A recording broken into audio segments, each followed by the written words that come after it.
Yo, what's up, guys? Lorenzo here. All right, happy Monday, guys. Okay, topic for today is interesting. Vampire films. Okay, okay, that's something I've never spoke about. So, what are my favorite vampire films?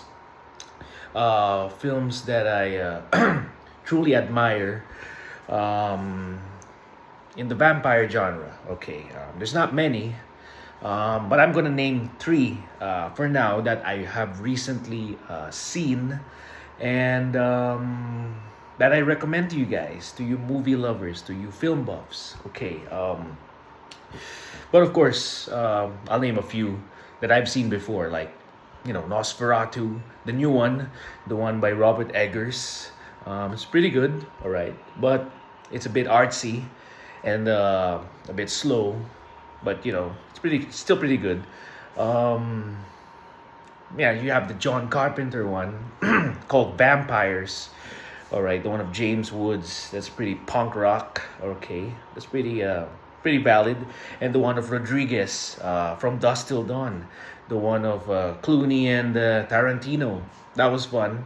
That was a big laugh, but it was more of a hoot, And okay, so here are my favorites. Okay, number one, of course, number one is Francis Ford Coppola's Dracula, Bram Stoker's Dracula.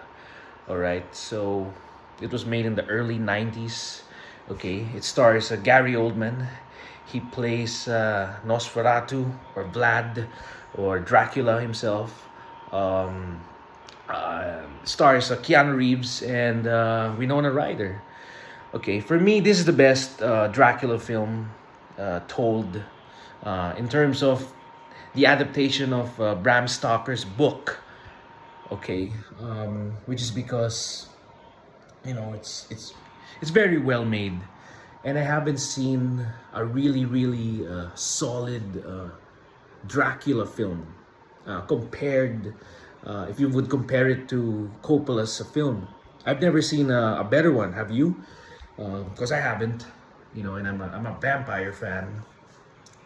30 Days of Night. All right, that's something to watch. Anyway, back to Bram Stoker's Dracula. It's really good. It's really good. I suggest you watch it. In terms of how the film is made artistically, what's the beauty about it? This film may be abstract, okay, in terms of how it's made, with all the juxtapositions, all these artistic imagery. It's very dreamy. It's very hallucinatory.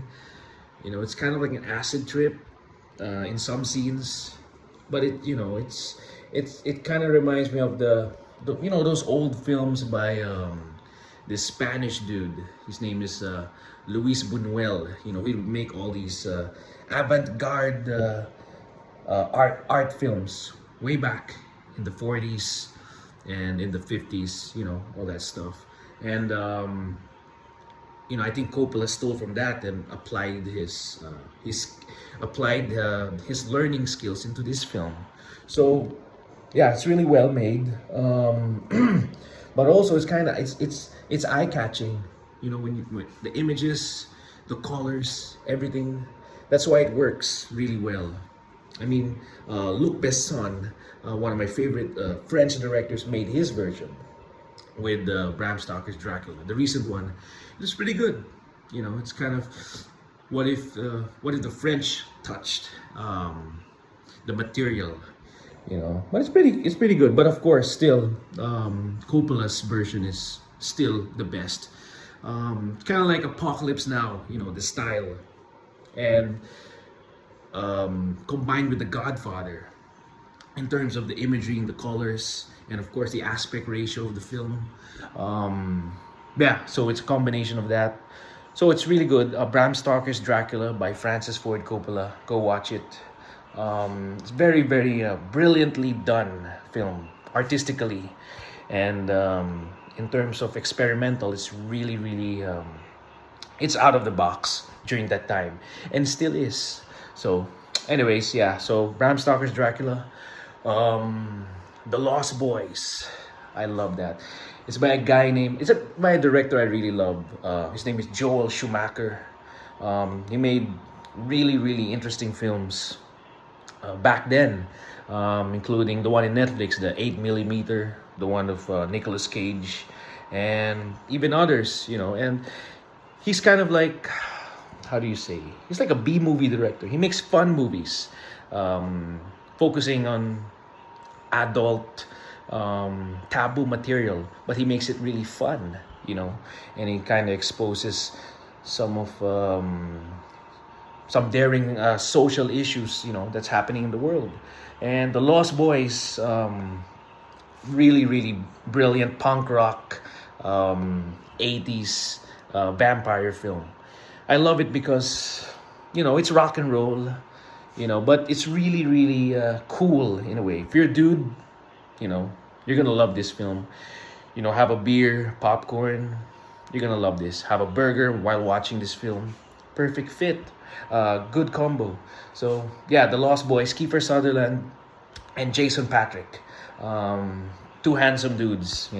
It's a good film, The Lost Boys. So Bram Stoker's The Lost Boys, and lastly, okay, this one is special because I don't really like Marvel films. I'm not into the superhero genre. Men wearing spandex, fighting aliens and stuff. But Blade, all right, Blade, the 1998, yeah, version. Wesley Snipes, directed by Stephen Norrington. Okay, it's really good. And wow, that was before all this CGI stuff happened. So you have all these practical effects plus the early stages of CGI, and it's really well made. The action is amazing, amazing. When you watch Blade today, if you compare the action now to that, amazing, especially the opening fight scenes. And some vampire scenes are kind of cheesy in terms of how they look. They kind of look like skinny Calvin Klein models, but in terms of looking at the whole picture of the film, it's a fun movie. Even the story and everything, and even Wesley Snipes, where I think he did all his own stunts, and he's really good. Yeah, so there you have it. Bram Stoker's Dracula, The Lost Boys, and Blade. Those are my three favorite vampire films. But hey, if you want to recommend me some, go and comment. I'll give it a watch. Let's see what your taste is. So yeah. Anyways, that's it. That's it for today. Happy Monday, guys, and glad it's rainy season. I've been exhausted by this heat, but now it's cooler now. So thank you. Anyways, that's it. Have a good day, good afternoon. Exercise, eat well, and pray to the Almighty. Don't forget, and stay cool, guys. All right, ciao, guys.